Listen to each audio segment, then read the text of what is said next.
Hey, fellow mathers, welcome to the podcast where math is figure-outable. I'm Pam Harris. And I'm Kim Montague.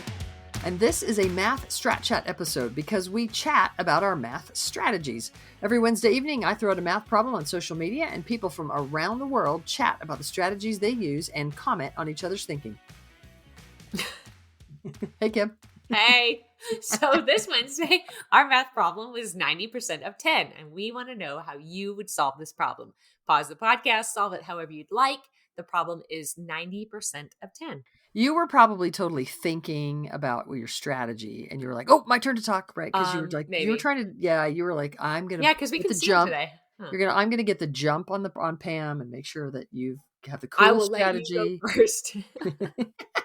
Okay, so I actually chose this problem because I wanted to play around with the fact that there was kind of the same numbers happening. Mm-hmm. In fact, I've chosen the last couple problems that way, that there's kind of this because like 90% of 10, there's this implicit 10% hanging around. Mm-hmm. So like there's this 10% and 10, blah, blah, blah. Mm-hmm. So I'm actually going to find 10% of 10.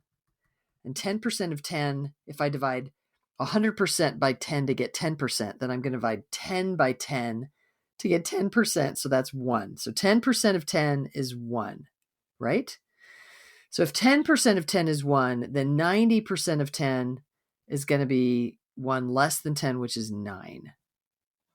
That may have been way too convoluted, but that is what I was thinking about today. You want to know how creepy our brains are sometimes? Oh, no. You know what I wrote on my paper? What?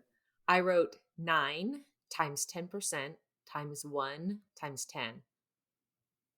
And 9? I was like, okay.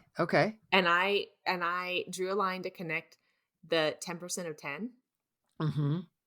And I said, okay, that's just 1. So 9 times 1 times 1 is 9. And it feels similar to what you just said. Yeah, that's interesting. The pulling out the 10% and the 10. Yeah. Okay, so let me just, for fun, if we're thinking about 90% of 10, we could use the commutative property to think about 10% of 90. And 10% of 90 is just 90 divided by 10. And 90 divided by 10 is also 9. So a couple different ways of thinking about that problem. Yeah. All right. We love scrolling through the feeds and finding out what you do each week. So we hope you join us on Math Strat Chat and let us know how you think about the problems. And while you're there, comment on everybody else's strategy. We post the problems on Wednesday around 7 p.m. Central. When you answer. When you answer, tag me and use the hashtag MathStratChat or tag answer, whatever. Then join us here to hear how we're thinking about the problem. We love having you as part of the Math is Figure-Outable movement because math is figure-outable.